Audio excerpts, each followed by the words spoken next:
일제강점기 강제동원 피해자들에게 일본 전범 기업이 배상하라는 대법원 확정 판결이 난 지 4년여가 흘렀습니다.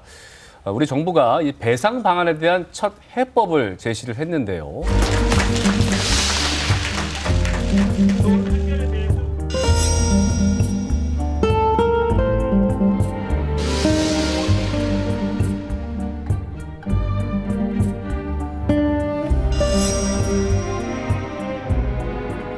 일본 기업 대신 제3자가 변제 가능하다는 점이 검토되었습니다. 전적으로 책임을 완벽하게 면제해주면서 우리 피해자들을 정말 아주 능욕하는 행위입니다. 또 뭐 다른 정파에서 뚜렷한 해법을 내놓지도 못해요. 더 이상의 해법이 없어요.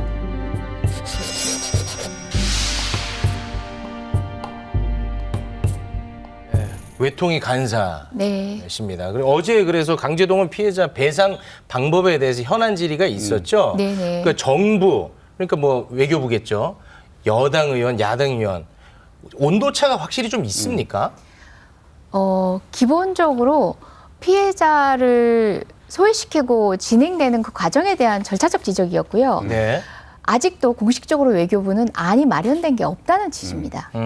네. 그런데 사실 지난주에 외교부가 공동주최를 한다고 해서 토론회를 개최를 하는데 네. 결국 피해자 측은 참석하지 않았습니다. 네. 당시에도 피해자가 참석하고 공론화 과정을 통해서 해법을 찾아가는 절차다라고 하면서도 언론들을 통해서는 외교부 안이라고 대략의 내용들이 다 나왔거든요. 우리 기업만으로 일본 네. 기업의 참여 없이 되는 방안에 대해서 이미 언론에 다 알려졌습니다. 구체적으로 그런데도 말씀드리면 사실상 행정안전부 산하의 강제동원 피해자 지원 재단이 한국 기업으로부터 기부를 받아서 그 돈으로 강제동원 피해자들에게 배상하겠다. 어쨌든 간에 일본의 이응도 안 나옵니다. 그냥 우리끼리 알아서 하는 거죠. 일본 정부의 개입의 여지가 없는데 지금 협상이란 말을 올려놓고 있고 일본 정부하고 뭐 어떤 얘기가 오가는 것처럼 얘기하고 있는데 일본 정부가 개입할 여지가 없는 우리만의 어떤 안을 이미 답처럼 정해놓고 외교부가 구색 맞추기로 피해자를 데려다가 모양새를 갖추려고 했던 게 바로 지난주에 있었던 토론회였습니다. 네. 그렇기 때문에 피해자분들은 참석하지 않았고 본인들이 참여도 하기 전에 이미 그 안이 언론을 통해서 공개가 되는 상황이었기 때문에요. 네.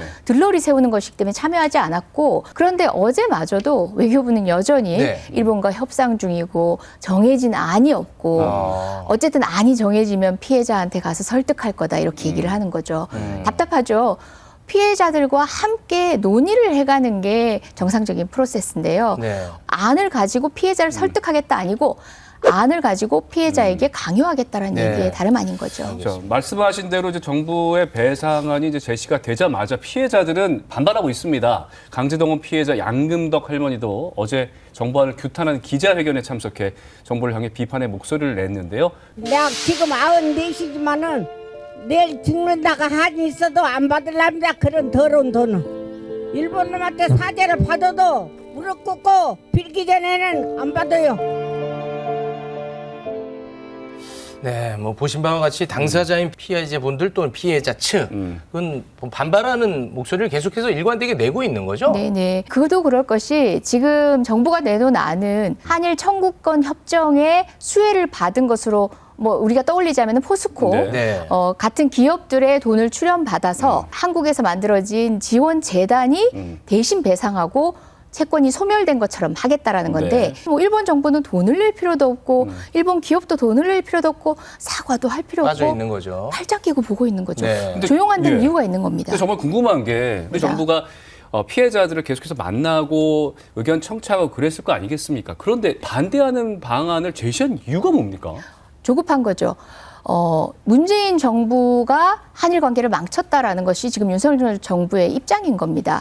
그래서 윤석열 정부가 들어서면 한일 관계 개선하겠다라고 공언했는데 사실 뚜렷한 성과가 없는 가운데 조급한 마음에 지난번 이제 미국에서도 한일 정상 간의 회담이 예정돼 있다라고 섣부르게 발표하면서 또 일본하고 껄끄러운 상황도 연출되지 않았습니까? 조급한 마음에 지금 이 관계를 풀어보기 위해서 사실상 피해자들의 상황을 이용하는 거라고 저는 해석합니다. 그리고 무엇보다도 말이 안 되는 건 시청자 여러분도 이 말씀 들으시면은 깜짝 놀라실 거예요. 우리 대법원의 판결이 나오기 이전에 2010년에서 2012년 사이에 17차례나 피해자분들이 미쯔비시를 상대로 해서 협상을 한 적이 있습니다. 해당 전범기업. 예. 그렇죠. 네. 회사하고 개인이 협상을 했는데 그 당시에 합의했던 수준이 뭐냐면 미쯔비시가 사재문 초안을 가지고 왔습니다. 아, 그랬습니다. 그리고 미쯔비시가 재산을 출연, 돈을 내기로 했습니다. 아, 그래요? 예, 근데 마지막에 결렬된 것은 그 돈의 성격을 규정하기 위한 어떤 뚜렷한 이제 명목을 요구하는 피해자들 요구에 합의에 이르지 못한 상황이 벌어졌는데요. 그 이후에 일본 측에서 어떠한 협의나 논의를 진행하지 말라는 것을 일본 기업들에게 일본 정부 측에서. 그렇죠. 예. 그런 지침이 내려오면서 그게 더 이상 진행되지가 못했는데요. 제대로 된 외교부라면 최소한 개인이 기업을 상대로 해서 협상했던 내용보다는 그거 받고 그 다음 해야 될 거 아닙니까? 전진해야죠. 그렇죠. 네, 진전됐어요. 그보다는 일부 앞서든지 아니면 최소한 피해자들이 당의 기업과 협상할 수 있는 공간을 열어주는 것이 정부의 외교력이 아닐까요? 네. 지금 그 어디에도 협상이 없고 외교가 없다는 게 문제인 거죠. 알겠습니다. 일본의 전범 기업이 배상금을 내야 되는데 현실적으로 이건 불가능하지 않느냐. 그래서 현실적으로 가능한 차선책을 선택할 수밖에 없다. 이 입장에 대해서 어떤 말씀을 할 수 있을까요? 사실 가장 간명한 방법은 현금화 시키는 방법이죠. 다시 얘기해서 우리가 판결문 받았다. 그다음 판결문 집행한다가 바로 현금화한다는 거거든요. 예, 전범 기업들이 그렇게 현금화를 하면 한국에서 철수하겠다 이렇게 또 나오고 있잖아요. 네, 그런 관련된 부분 때문에 뜨거하고 물러설 상황인가도 냉정하게 짚어볼 필요가 있습니다. 사실은 우리가 지금 갑인 거예요. 판결문을 가지고 집행을 하면 되는데 그 집행조차도 정부가 지금 의견서를 내서 우리가 외교적으로 피해자도 이렇게 만족할 수 있는 제대로 된 안을 내고 있으니까 기다려달라 하고 지금 스탑시켜 놓은 상태예요. 예. 예, 그런 상태인 건데 가장 간명한 방법은 그겁니다. 그걸 가지고 협상의 우위를 가지고 협상 전략을 써야 된다. 그렇죠. 피해자분들도 사실상 이제 일본이 녹록치 않고 일본 정부와의 협상이 녹록치 않고 위안부 할머니도 제대로 된 사과를 받지 못했던 이런 상황들 다 알고 계십니다. 네. 그렇지만 최선을 다해서 정부가 노력하고 한 발짝 더 다가가는 모습을 바라셨던 겁니다. 네. 하지만 외교부는 이미 답을 정해놓고 피해자들을 들러리 세우려 했기 때문에 네. 민간 협의체에도 참여하지 않게 네. 되신 겁니다. 근데 정부가 입장을 완벽하게 정해놓고 안정한 척한다라는 뉘앙스의 말씀을 네네. 계속 하셨는데 네. 정부가 내놓는 입장을 또 보면요. 일본 기업의 금전적 기여와 사과를 포함해서 일본의 성의 있는 호응이 있어야 한다. 이런 어떤 전제 조건을 지금 이야기는 하고 있거든요. 그것도 명확치 않습니다. 않고요. 그래서 지금 성의 있는 호응이 대체 무엇인지에 대해서 방금처럼 사과나 네. 일본 전범 기업의 출연을 네. 이렇게 절대적으로 공식적으로 언급한 적 없습니다. 그래요? 그래서 성의 있는 호응이 그저 셔틀웨기를 복원하고 경색된 한일 관계 외교를 복원하는 게 성의 있는 호응일 수 있는 거고 그게 뭔지는 지금 며느리도 모르는 그럼 상황입니다. 우리 정부의 그 검토되고 있는 안들 네. 지금 굉장히 보도가 많이 되고 있지 않습니까? 네네. 그 이후에 일본 정부의 공식 입장이 나온 게 있습니까?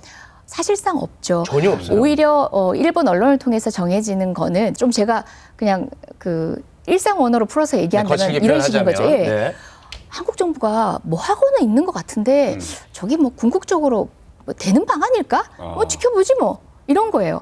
거기서도 어차피 이제 피해자 측이 반발이 강한 걸 알고 있으니까. 뿐만 아니라 법률적으로도 해소될 수 문제가 있을까라는 있으니까. 얘기를 합니다. 이것이 정확한 표현을 들자면은 한국의 사법 체계 안에서도 해소될 수 있는 방안인지 지켜본다라고 했습니다. 다시 이야기해서 그들 역시도 또다시 한국 법원에 피해자들이 소송을 제기했을 때 똑같은 문제가 반복될 수 있다는 거죠. 법률적으로 완벽하게 해소가 돼야 되는데 법률적으로 완벽하게 해소되는 방안이야? 채권자 대위 변제라는 거는요. 채권자 다시 말해서 피해자가 동의를 해야 돼요. 그래서 이게 안 된다 하니까 병존적 채무인수라는 또 다른 말이 등장한 거거든요. 근데 그거는 전범 기업이 당사자 계약이 돼야 돼요. 그 얘기는 전범 기업이 내가 불법 행위를 한 게 맞아. 인정을 해야 그런데 된다. 인정을 하고 그렇지만 된다. 나의 채무를 대한민국 정부 또는 뭐 재단 네가 인수해 가. 네가 배상해. 땡큐. 이러는 정도의 계약이 필요한데 일본 전범이 배상 책임을 인정하는 것. 그게 쉽겠습니까? 그러면 불가능한 방안이죠. 지금 상황에서 일본 정부와 협상력을 최대한 발휘해서 할 수 있는 현실적 방안은 뭡니까? 일본 정부는 지금 아무런 노력도 하고 있지 않습니다. 할 필요가 없는 거죠. 그냥 한국 정부 혼자 그냥 널뛰기를 하고 있는 거죠. 지켜만 보고 있습니다. 실제 제가 일본 측의 뭐 언론 모니터링도 하고 일본 측 의원들의 어떤 분위기도 전해 듣습니다만은 말을 아끼고 있습니다. 왜냐하면 당사자로서의 본인의 역할이 없기 때문에 괜히 말을 보탤 필요가 없는 거죠. 보고만 있습니다. 팔짱 끼고 있는 거죠. 일본이 봤을 때도 너네 그거 해결하기 어려울 텐데 하는 거를 우리가 그렇죠. 먼저 나서서 하고 있다 이렇게 보고 맞습니다. 계신다는 거군요. 기본적으로 협상력을 잃은 거죠. 이런 논란 자체가 이미 외교부가 일본과의 협상 과정에서 각각의 안이 있고 조금씩 양보를 하는 게 사실은 외교적 노력인 건데 네. 그 모든 것도 수단을 삼을 수 없고 도구로도 이용할 수 없는 상황이 돼버린 거죠. 네. 정말 어렵네요. 네.